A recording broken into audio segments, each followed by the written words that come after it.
Kita lihat, nampaknya dua-dua sudah lock karakter masing-masing bermain di map Skirmish B. Aduh, aku Dan malas pada lah. di sini menggunakan Harper. Tiba ada Aiman lah kat sini.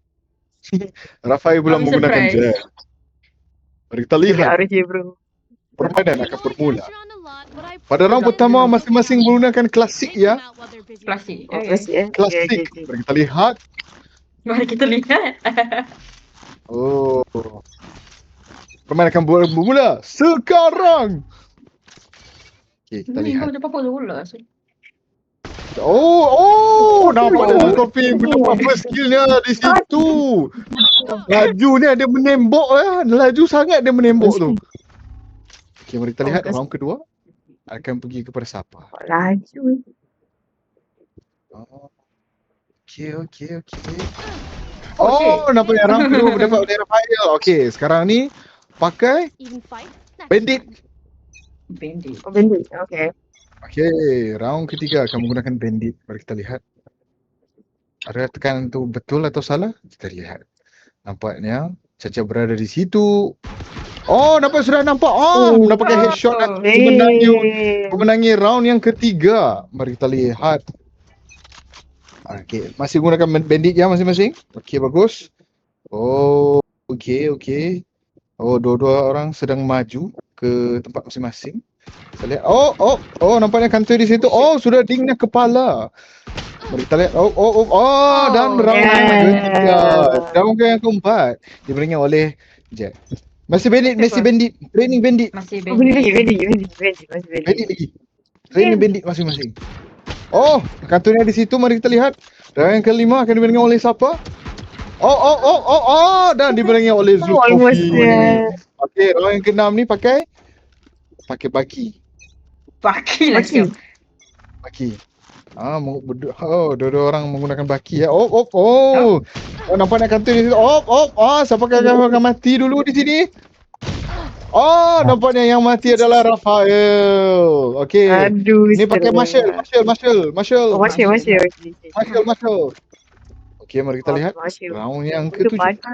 Menggunakan Marshall. Saya mendengar ini adalah kepakaran Nur Caca. Mari kita lihat. Caca akan mendominasi ataupun Rafael akan memenangi.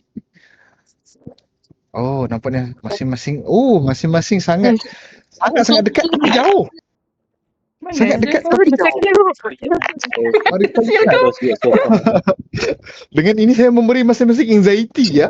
Saya suka. Sekarang nampaknya sekarang masing-masing sudah jauh. Dan nampaknya Zulkifli masih mendominasi lagi. Kali kedua masih menggunakan Marshall.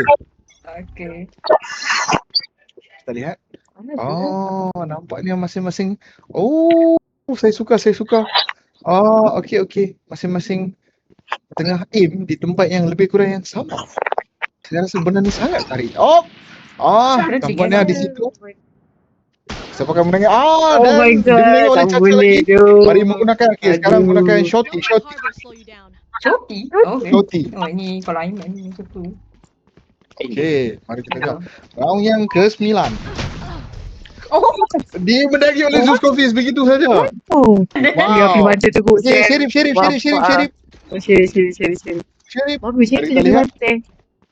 Kita lihat Syarif. Dimenangi oleh Zulkifli lagi. Dia babi. Pakai apa-apa? Shit. Pakai apa je? Pakai apa-apa je. Mari kita lihat. Menemukan bendel. Dan menggunakan bendel juga kalah di situ. Tidak. Akan ada masalah teknikal di sini. Okey. Last guna aja apa-apa. Mari kita lihat. Zulkifli menggunakan share. Last step dari Caca. Dapat dia dilihat. Aku dah retire Syarif. Nice girl. Damn. Crazy bro. It's the humble buff for me. Dari kau. Balai aku.